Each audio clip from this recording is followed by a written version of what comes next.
Halo kawan Setara, kembali di channel YouTube Suara Setara dengan Bapak Muhtar Khairi.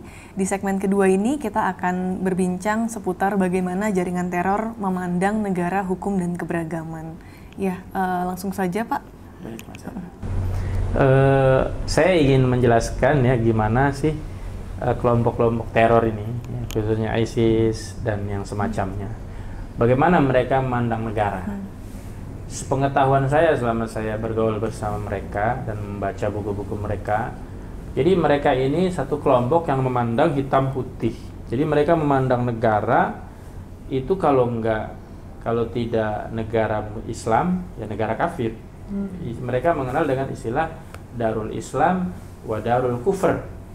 Dan negara Islam dan negara kafir. Artinya kalau negara kafir itu adalah negara Darul Harb, negara yang boleh diperangi, gitu ya, yang wajib diperangi atau boleh diperangi. Nah, bagaimana sih menurut mereka definisi negara kafir, negara Islam itu apa? Bagi mereka, apabila satu negara di situ diberlakukan hukum Islam secara menyeluruh, maka itu, meskipun penduduknya mayoritas bukan Islam, misalkan non-Muslim, tapi negara itu diatur dengan hukum Islam, maka itu disebut negara Islam. Sebaliknya, misalkan negara yang berpenduduk mayoritas Muslim, tapi yang diberlakukan hukumnya bukan hukum Islam, ya seperti Indonesia gitu kan. Itu bagi mereka negara kafir, meskipun penduduknya non-Islam. Makanya jangan heran juga mereka memberikan konsekuensi orang Islam yang tinggal di negara kafir. Berarti kan tadi definisi mereka Indonesia negara kafir. Orang Islam yang tinggal di negara kafir, bagi mereka tidak ada jaminan keamanan. Kalau mereka mau aman, datang ke negara kami, Khilafah Al-Baghdadi, Abu Bakar Al-Baghdadi di Suriah. Berarti kalau kamu udah datang, kamu dijamin keamanan. Kalau kamu masih tinggal di negeri kafir, jangan salahkan kami kalau kamu mati kena bom dari kami. Artinya nyawanya, hartanya belum terlindungi menurut pandangan mereka. Jadi seperti itu. Nah, sementara kalau kita lihat imam mereka, ya, Imam Ibnu Taimiyah itu salah satu imam atau ulama yang menjadi panutan mereka. Bagi mereka kan tidak ada negara yang ketiga. Kalau nggak ada negara Islam, ya negara kafir. Tapi menurut pandangan menurut pandangan imamnya mereka yang menjadi panutan mereka, itu Imam Ibnu Taimiyah, Imam Ibnu Taimiyah ini ada mengkategorikan negara jenis yang ketiga. Ada di wilayah selatan Turki sekarang, namanya Maridin. Maridin ini zaman dulu itu zaman Ibnu Taimiyah mayoritas Muslim, tapi hukum yang berlaku tuh hukumnya Tatar, pasukan Tartar, gitu kan. Nah, ketika Imam Ibnu Taimiyah ditanya bagaimana status negara Maridin ini, beliau bilang, Imam Ibnu Taimiyah mengatakan begini, statusnya bukan negara yang boleh diperangi dan juga bukan negara Islam. Kalau kita mirip-mirip nih sama Indonesia, Pak, pakai KUHP gitu kan, tapi bukan negara Islam gitu kan. Nah, berarti apa? Secara pemahaman saja orang-orang ISIS sudah beda dengan imamnya sendiri. Imam Ibnu Taimiyah mengatakan bagaimana kita memperlakukan masyarakat Muslim yang ada di Maridin, atau sekarang di Indonesia. Maka kata Imam Ibnu Taimiyah, kita perlakukan umat Islam sesuai dengan haknya sebagai Muslim. Kita perlakukan orang non-Muslim sesuai dengan haknya sebagai orang non-Muslim. Jadi artinya ada perbedaan yang sangat mencolok antara imam yang dipanuti dengan pengikutnya. Jadi ini nggak connect ini. Jadi ada kerancuan dan kekacauan seperti itu. Nah, kalau kita melihat ulama-ulama kita, Pak, kiai-kiai kita di Indonesia Nusantara ini lebih bijak lagi. Mereka menganggap bahwa negara Islam itu kalau selama di negara kita sholat tidak dilarang, puasa bahkan ditentukan tanggalnya, haji diakomodir, zakat banyak rumah lembaga-lembaga zakat di Indonesia. Itu menurut mazhab Maliki, ada seorang imam namanya Imam Ad-Dasuki. Itu termasuk dianggap negaranya umat Islam, negaranya kaum muslimin. Jadi banyaklah hal yang mencolok ya, yang berbeda dengan antara antara kelompok yang benar dengan kelompok yang menyimpang, sebenarnya seperti itu. Nah, berbeda dengan ISIS seperti itu. Dia memandang negara itu ya hitam putih aja, kalau nggak negara Islam negara kafir. Beda malah dengan imamnya kan, seperti itu. Itu kaitannya dengan bagaimana ISIS memandang negara, seperti itu. Negara yang kalaupun negara itu menerapkan hukum Islam tapi bukan negara yang mereka kuasai, itu dianggapnya gimana? Kafir juga atau? Jadi begini, tadi saya katakan bahwa seandainya negara ini diatur oleh hukum Islam, meskipun penduduknya bukan Islam, misalkan yang Islam cuma 1 orang gitu, itu tetap dianggap negara Islam. Sebaliknya, ya sebaliknya kalau negara itu tidak berhukum dengan hukum Islam, walaupun 90% penduduk yang non Islam, itu bukan negara Islam dan tidak ada jaminan keamanan bagi penduduknya. Makanya kita nggak usah heran dan nggak usah kaget mereka itu melakukan pengeboman di mana-mana. Dan itulah sebabnya kenapa dulu itu ada yang hijrah ke Suriah ya? Iya. Karena dianggap itu ya. Dia ingin apa? Ingin ada satu kewajiban yang mana dia harus wajib hijrah dari negeri kafir menuju negeri Islam versi mereka. Seperti itu. Apalagi memang dulu di internet kan memang, waduh, promosinya luar biasa. Propagandanya itu dahsyat Pak. Bukan hanya orang Indonesia yang tertipu. Anak-anak muda dari Spanyol, dari Norwegia, pokoknya dari Eropa banyak yang bergabung dengan ISIS, sampai di sana mereka menyesal. Ya kan? Tidak seperti yang dijanjikan. Tidak seperti yang dijanjikan tuh. Iya, tidak seperti yang dijanjikan. Listrik masih mending di Indonesia Pak. Mohon maaf ya. Di Indonesia itu 24 jam listrik non-stop. Di sana saya dapat kabar dari teman saya yang di sana. Itu listrik aktif hanya 4 jam sehari. Bayangkan, mau hidup dan tidak sesuai dengan apa yang ada di iklankan. Saya dulu sempat berpikir pengen kesana juga kan. Pada waktu itu saya masih di dalam. Masih dalam ya? Ya, masih di dalam. Jadi saya fokusnya waktu itu saya emang memerangi ISIS secara ideologi. Ya. Saya sudah berubah beberapa bulan saya sebelum keluar tuh. Saya sudah mulai banyak membaca pembanding ya. Itu tadi kaitannya dengan negara ya Mbak. Terus kemudian hukum ya. Iya, hukum. Jadi bagaimana sih kelompok-kelompok teror ini memandang hukum ya? Jadi hukum dalam pandangan mereka sama, hitam putih. Kalau nggak hukum Islam, maka ya hukum non-Islam. Seperti itu. Sampai mereka itu, saya juga nggak habis pikir. Mereka sering mengutip perkataan ulamanya. Begini bunyi perkataannya. Walau iqtatalu al-hadiratu wal badiyatu hatta yadhhabu. Seandainya penduduk satu negeri, ya, penduduk pedesaan maupun penduduk kota, mereka saling berperang, ya, hatta yadhhabu, sampai mereka lenyap semua, mati semua, lakana ahwana min an yanusibu fil ardi taghutan bi ghairi syariatillah. Dan tentu hal tersebut lebih ringan daripada hukum taghut ini berlaku di muka bumi, hukum yang tidak sesuai dengan syariat Allah. Artinya apa? Bagi mereka nyawa hilang nggak masalah, yang penting jangan diterapkan hukum hukum taghut tadi, hukum selain Islam. Nah, artinya kalau kita lihat pernyataan ini sedikit ada agak kontradiksi dengan maqasidus syariah, Pak. Tujuan syariat Islam itu diterapkan di muka bumi itu kan salah satunya untuk menjaga nyawa. Kalau mereka malah terbalik, lebih baik nyawa hilang demi hukum itu kan.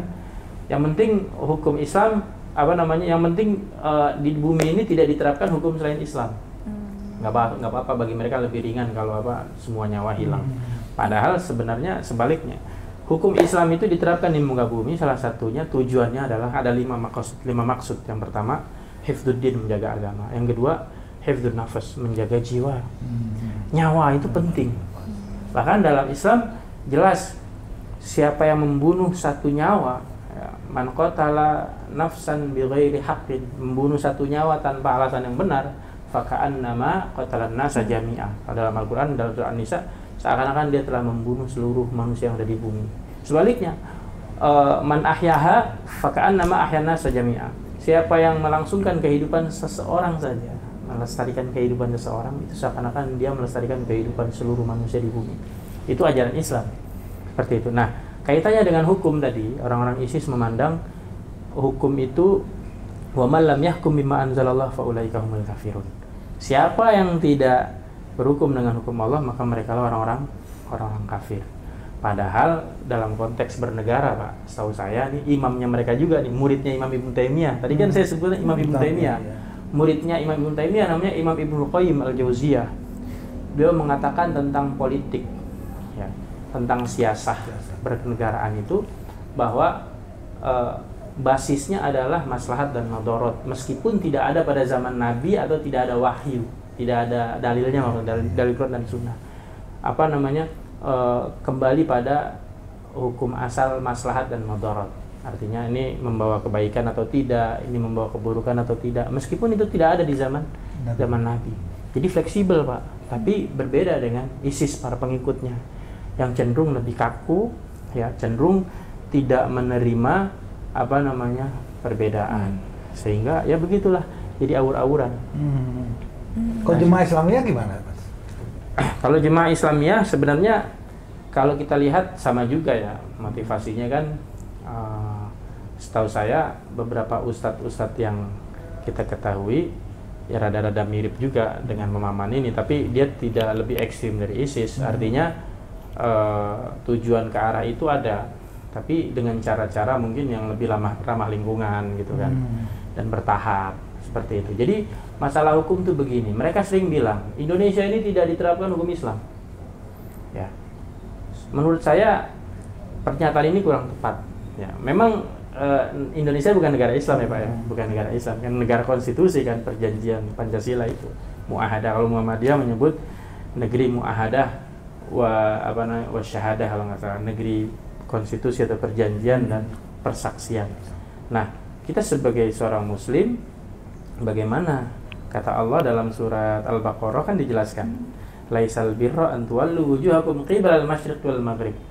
Bukanlah kebaikan yang sejati itu hanya sekedar menghadapkan wajah ke timur maupun ke barat. Kata Allah, walakinnal birra man aman, ila akhir ayat.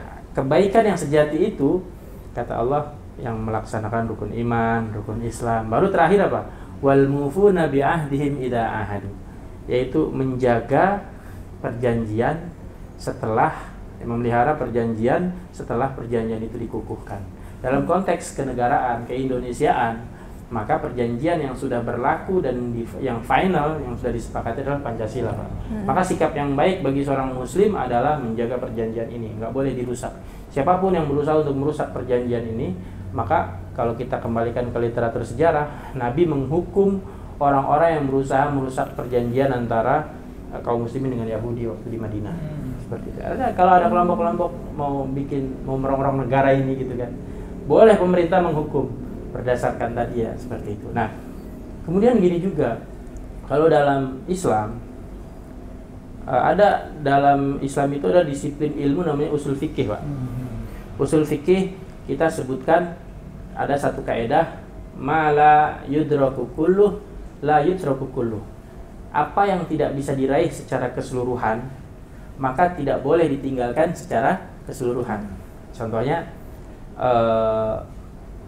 begini, kita tidak mampu sholat dengan berdiri, bukan berarti kita tidak sholat atau meninggalkan sholat gitu, tidak.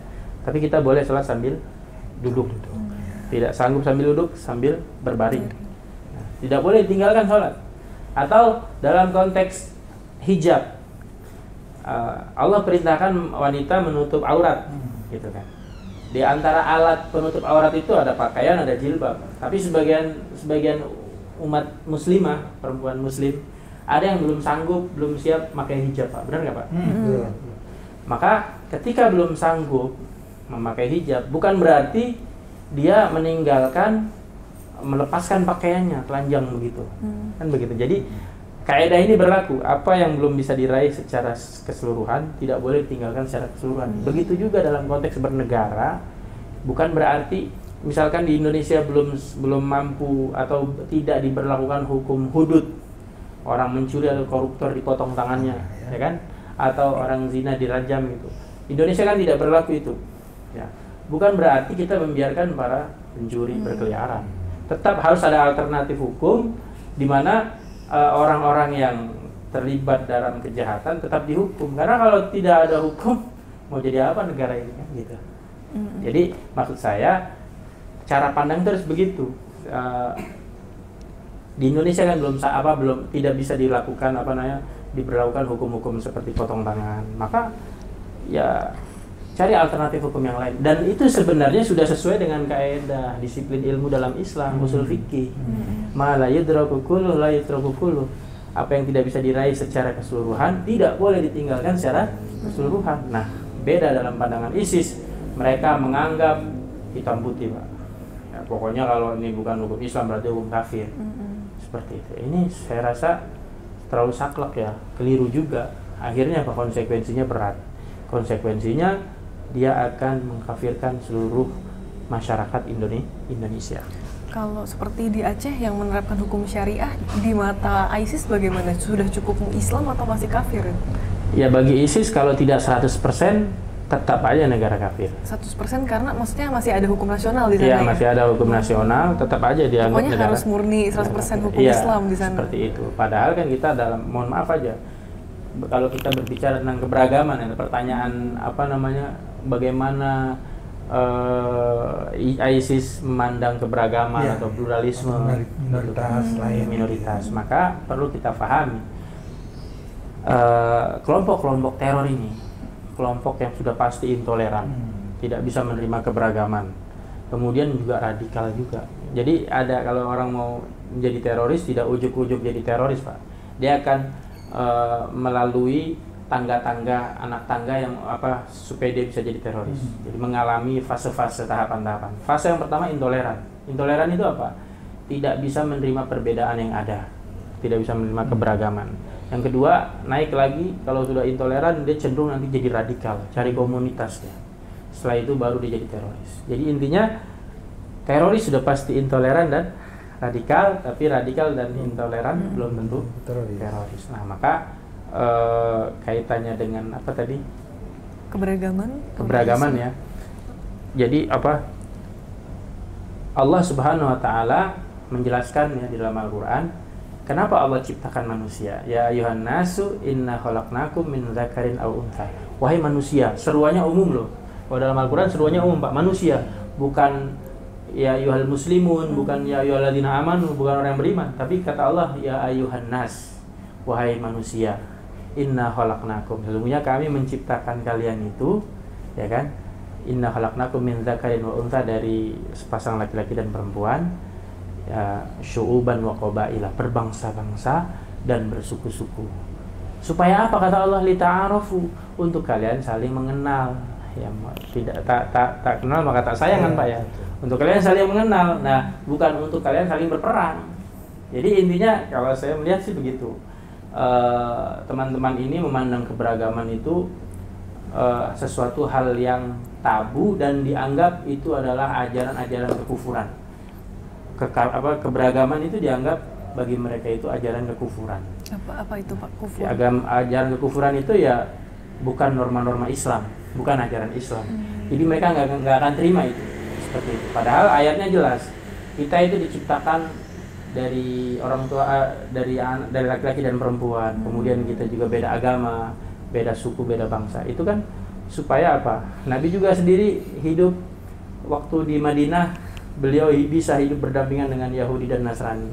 Benar ya Pak ya? Betul. Yeah. Hidup berdampingan. Lalu kemudian karena dari pihak-pihak ada yang oknum-oknum yang berkhianat, akhirnya kan Nabi mengusir mengusir orang Yahudi itu dari Madinah. Awalnya kan sudah sepakat hidup bareng. Karena Bapak mencederai perjanjian. Iya, mencederai perjanjian.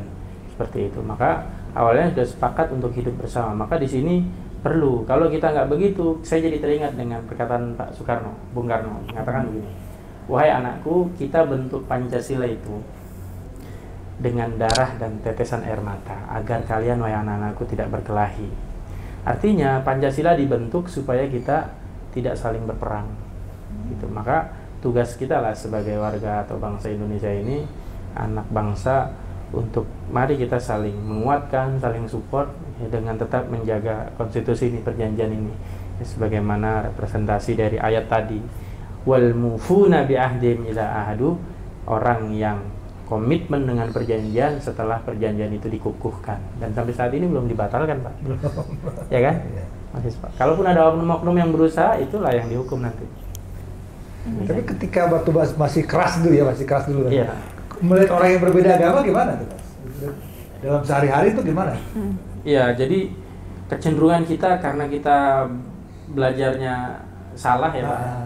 Jadi kita cenderungannya itu tidak menganggap, tidak mengorangkan mereka. Artinya, sudahlah dia bukan muslim, artinya dalam pandangan kita rendah lah gitu ya. Seperti itu.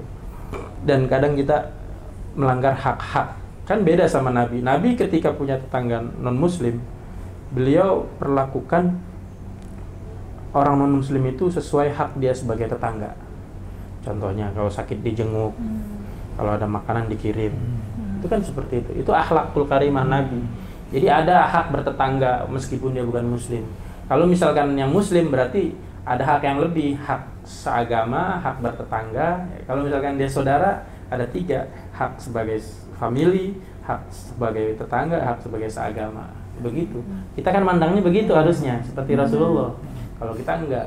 Kalau kita menganggap orang kafir itu seakan-akan tidak ada hak untuk kita berbuat baik kepada mereka. Karena apa? Cuma karena diangkat isu-isu orang-orang kafir itu telah menzalimi saudara kita di Palestina. Jadi kebencian itu tidak adil, kebencian itu tidak tidak pada porsinya. Makanya kan ada ditegaskan juga kalau nggak salah dalam ayat Al-Qur'an itu, wala yajrimannakum syana'anu qaumin ala alla ta'dilu. Janganlah kebencian kamu terhadap satu kaum, kata Allah ya, membuat kamu berlaku tidak adil. I'dilu wa aqrabu littaqwa. Berlaku adillah kamu, karena itu lebih mendekatkan diri pada takwa. Jadi kadang kalau kita ngelihat kezaliman Yahudi terhadap Muslim di Palestina, bahkan orang Nasrani juga dizalimi kan di sana, seperti itu.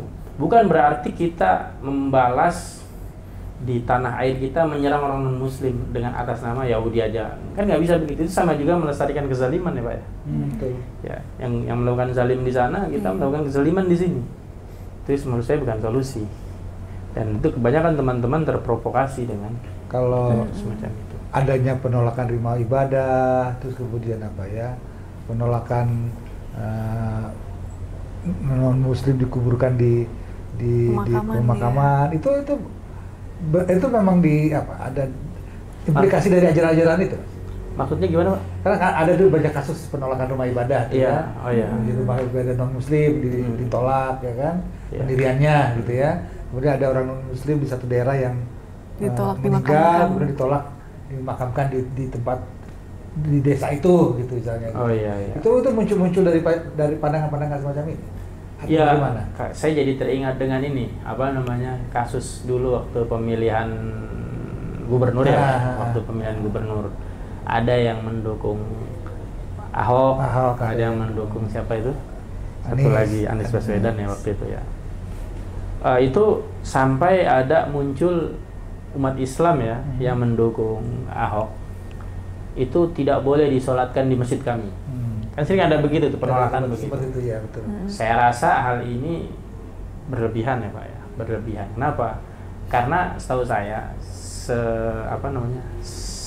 setahu yang saya baca dari sejarah-sejarah khilafah Islamiyah, itu kalau nggak salah di zaman Bani Abbasiyah, itu khilafahnya juga ada yang mengangkat gubernur dari kalangan non-muslim, seperti pemimpin militer. Kalau nggak salah khilafah Islamiyah Bani Abbasiyah yang ke-15 dan ke-16 itu banyak yang menjadikan orang-orang non-muslim sebagai pimpinan, seperti pimpinan militer atau gubernur dan sebagainya gitu ada. Nah, mungkin karena keterbatasan kaum muslimin membaca literatur sejarah, sehingga sikapnya begitu keras. Bayangkan dia muslim statusnya gitu, nggak boleh disolatin, dosa ini. Nggak boleh sholat di masjid kami, dianggap karena beda politik, dianggap munafik dan sebagainya. Makanya ngeri. Jadi bagi mereka, bagi kelompok-kelompok ISIS ini Pak, kelompok-kelompok teror lah ya, permasalahan pemerintah, permasalahan imamah, kepemimpinan politik ini mereka menganggapnya masalah akidah. Itulah perbedaan antara ahlu sunnah dengan mereka. Kalau kita menganggap masalah politik itu adalah masalah fikih yang kemungkinan banyak perbedaan ulama, maka toleransi yang harus dikedepankan. Sementara kalau masalah-masalah pemerintahan, masalah politik dianggap sebagai akidah, maka lawan politik dianggap sebagai musuh akidah. Kalau sudah musuh akidah dianggap kayak kita perang lawan orang non-muslim gitu. Nah ini saya rasa kurang tepat ya, kurang menempatkan dalil-dalil. Iya. Ya. Baik, terima kasih banyak Pak. Ya teman-teman, tadi sudah kita dengarkan bersama bagaimana kelompok teror. Tadi ada berbagai macam ya, ada ISIS, juga Bapak juga menjelaskan Jemaah Islamiyah, bagaimana kelompok-kelompok seperti itu memandang negara, keberagaman dan juga hukum. Dan juga tadi Bapak juga menyampaikan bagaimana seharusnya ya bersikap sebagai seorang muslim dengan ayat-ayat yang tadi Bapak sampaikan, interpretasinya seperti apa, ternyata tidak mendukung ke arah-arah ekstremisme dan radikalisme. Nah, teman-teman nantikan channel di Suara Setara ini. Di segmen terakhir, segmen ketiga, kita akan membahas bagaimana kita bisa bersama-sama mencegah radikalisme. Ya, bisa di like dan subscribe videonya untuk mendapatkan notifikasi update ketika Setara mengupload video-video diskusi seperti ini. Terima kasih banyak.